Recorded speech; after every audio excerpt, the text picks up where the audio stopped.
Hello friends and dear students, आप सभी को मेरी नमस्ते। मेरा नाम शैलेंद्र कुमार है और आप सभी का हमारे इस चैनल के प्लेटफॉर्म पे स्वागत है। अभी तक हम डिस्कस कर रहे थे क्लास 10th का एक टॉपिक जीएसटी, जिसमें हमने 2 वीडियोस पहले से डाल रखे हैं। पहले वीडियो में हमने सिर्फ जीएसटी का बेसिक इंट्रोडक्शन बताया है। दूसरे वीडियो में हमने बताया है कि चेन बेस्ड क्वेश्चंस कैसे सॉल्व होते हैं, जिन क्वेश्चंस में आपको बता देता है कि there is an article which is sold by from A to B, then B to C, then C to D, और उसके बाद आपसे वो कुछ 8-9 तरह के क्वेश्चन पूछता है। तो अगर आपने उन वीडियोस को ना देखा हो तो मेक श्योर कि पहले इस वीडियो को पॉज करके आप उन वीडियोस को देख लें। अगर आपने उन वीडियोस को नहीं देखा होगा या अगर आप उन चीज़ों से फेमिलियर नहीं होंगे तो आज का ये वीडियो आपको समझने में बड़ी दिक्कत आएगी। तो पहले आप उन वीडियोस को देख लें, उसके बाद इस वीडियो पे आएँ। तो अगर आपने उन वीडियोस को देख लिया हो तो चलिए अब शुरू करते हैं। आज हम पढ़ेंगे जीएसटी में जो टेबुलर बेस्ड क्वेश्चंस आते हैं, जो टेबल बेस्ड क्वेश्चंस आते हैं, उनको कैसे सॉल्व करते हैं। तो उनको सॉल्व करने से पहले एक और वर्ड होता है, इसमें यूज होता है इंटर स्टेट और इंट्रा स्टेट। उनके बारे में जान लेते हैं, जो मैंने पहले वीडियो में बताना भूल गया था इंट्रोडक्शन में। जीएसटी जो होती है, इसमें 2 वर्ड आप देखेंगे। एक होता है इंट्रा स्टेट और एक होता है इंटर स्टेट। दोनों में फर्क पता है आपको क्या होता है? अगर किसी को पता हो तो बताइएगा नीचे कमेंट बॉक्स में। इंटर स्टेट आपने अक्सर अपने स्कूलों में पढ़ा होगा, सुना होगा inter school competition. Inter school competition में क्या होता है? क्या आपके स्कूल के बच्चे खेलते हैं सिर्फ? नहीं, वहां पे कई ढेर सारे स्कूल के बच्चे आते हैं। इंटर स्कूल बास्केटबॉल कंपटीशन या inter school table tennis competition या इंटर स्कूल डिबेट कंपटीशन जो होते हैं, उसमें क्या होता है, ढेर सारे स्कूल के बच्चे किसी एक जगह पर आते हैं और वो खेलते हैं आकर के। यानी कि यहाँ पर क्या है, बिटवीन 2 और more state. Inter word use हुआ ना, इंटर स्कूल क्या होता है, बिटवीन 2 और मोर स्कूल्स। वैसे ही इंटर स्टेट क्या होगा, ट्रेड इज डन बिटवीन 2 और मोर स्टेट्स। तो यहाँ पे क्या होता है, बिटवीन 2 और मोर स्टेट्स। यानी कि जो ट्रेड हो रही है, जो सामान की खरीद बेच हो रही है, वो 2 या 2 से ज्यादा स्टेट्स के बीच में हो रही है। 2 या 2 से ज्यादा बीच स्टेट्स इन्वॉल्व होंगे। यानी एग्जांपल समझिए, इसका मैन्युफैक्चरर मान लीजिए दिल्ली में है, लेकिन उसका जो रिटेलर है वो यूपी में है, लेकिन इसका कंज्यूमर जो है वो एमपी में बैठा है। तो सामान दिल्ली से बन के चली होगी, पहले यूपी आई होगी, फिर यूपी से वो एमपी गई होगी। तो ये होता है इंटर स्टेट, जहां पे क्या हो, बिटवीन 2 और मोर स्टेट हो। फिर एक आता है इंट्रा स्टेट, इसका मतलब होता है विद इन अ स्टेट, एक ही स्टेट के अंदर, with in a state, same state के अंदर। यानी मैन्युफैक्चरर से लेकर के उसका कंज्यूमर तक सब का सब एक ही स्टेट में होगा। ट्रेड एक स्टेट से बाहर नहीं जाएगी, उसी स्टेट के अलग अलग शहरों में वो सामान घूम रही होगी।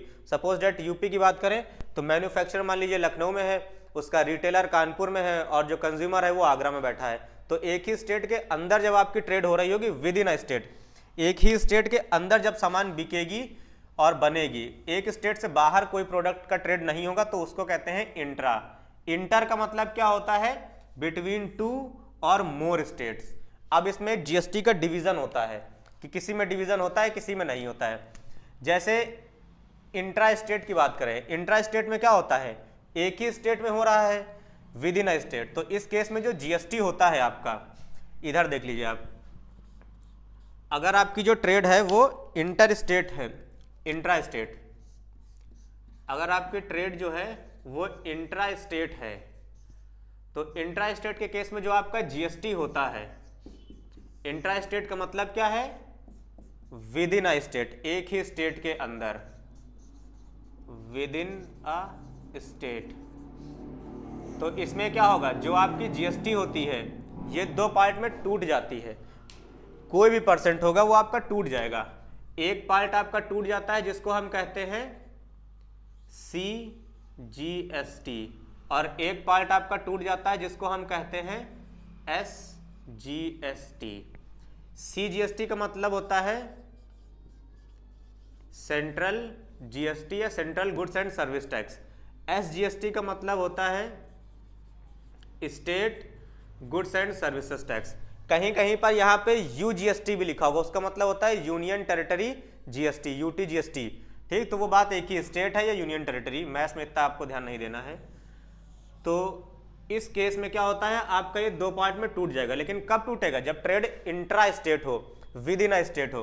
तो मान लीजिए अगर आपकी जो जीएसटी है वो उन्होंने क्वेश्चन में बता रखी कि जो जीएसटी है आपका वो 12% है और ट्रेड आपकी इंट्रा स्टेट है। तो आप इस क्वेश्चन को जीएसटी से सॉल्व नहीं करेंगे, आप इस क्वेश्चन को सॉल्व करेंगे सीजीएसटी और एसजीएसटी से। ये दो इक्वल पार्ट्स में टूट जाता है, आधा पार्ट आपका हो जाएगा सीजीएसटी और आधा पार्ट हो जाएगा आपका एसजीएसटी।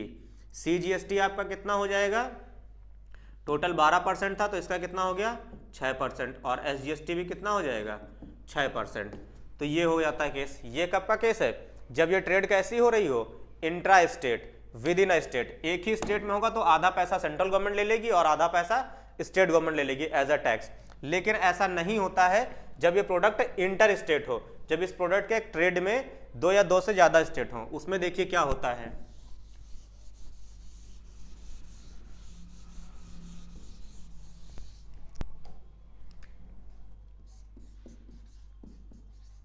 इंटर स्टेट में देखिए क्या होता है। इंटर स्टेट में होता क्या है, इंटर स्टेट में दो या दो से ज्यादा स्टेट्स इन्वॉल्व होते हैं, बिटवीन टू और मोर स्टेट्स। इंटर स्टेट में पहले हम पढ़ चुके हैं, क्या होता है बिटवीन टू और मोर स्टेट, दो या दो से ज्यादा स्टेट्स इन्वॉल्व होते हैं इंटर स्टेट में। तो इसमें होगा क्या, मान लीजिए कुछ भी जीएसटी है आपकी 12% की जीएसटी है, मान लीजिए इसमें 3 स्टेट्स इन्वॉल्व है, तो क्या होगा, कैसे कैसे डिवाइड होगा। 3 स्टेट इन्वॉल्व है तो कितना सेंट्रल गवर्नमेंट लेगा, कितना स्टेट गवर्नमेंट लेगा, और जो तीनों स्टेट है वो कितना कितना लेंगे, सबके बीच में लड़ाई होने लगेगी। 3 की बजाय कभी मान लीजिए 4 स्टेट आ जाए तो चारों स्टेट कितना लेंगे, फिर सेंट्रल गवर्नमेंट कितना लेगी, तो बड़ा क्लैश होने लगता है। तो इसमें सेंट्रल गवर्नमेंट कहती है कोई कुछ नहीं लेगा, पूरा का पूरा पैसा मैं ही लूंगी।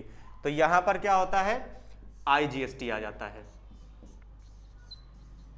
पूरा का पूरा पैसा सेंट्रल गवर्नमेंट खुद अपने अंडर ले लेती है, किसी को कुछ नहीं देती। जो भी स्टेट होंगे किसी को कुछ नहीं मिलने जा रहा, सीधे सीधे पूरा पैसा स्टेट सेंट्रल गवर्नमेंट पास। और इसका नाम क्या होता है, इस आई का फुल फॉर्म याद रखिएगा, ऑब्जेक्टिव क्वेश्चंस आने हैं आपके पेपर में और उसमें से हो सकता है आपका वो एसजीएसटी का फुल फॉर्म पूछ ले, सीजीएसटी का फुल फॉर्म ये हो सकता है पूछ ले कि in SGST what does this S stand for, या in CGST what does this C stand for, या आईजीएसटी में पूछ ले कि in the IGST what does this I stand for. तो इस आई का मतलब क्या होता है, आई का मतलब होता है इंटीग्रेटेड जीएसटी, इंटीग्रेटेड जीएसटी, ये इसका फुल फॉर्म होता है इंटीग्रेटेड जीएसटी। इस क्वेश्चन में जितना आपका जीएसटी था 12%, वही आपका आईजीएसटी का काम करेगा। यहां पर आपका टैक्स डिवाइड नहीं होने जा रहा है पिछले वाले पार्ट की तरह एसजीएसटी और सीजीएसटी के फॉर्म में। यहां आपका 12% जीएसटी था, 12% का ही आईजीएसटी लग जाएगा। तो उम्मीद करते हैं आपको ये समझ में आ गया होगा। अगर आपको ये समझ में आ गया है तो अब हम आगे डिस्कस करेंगे अगले वीडियो में आपसे एक क्वेश्चन जो टेबुलर क्वेश्चंस होता है, कैसे हम टेबुलर क्वेश्चंस को सॉल्व करते हैं।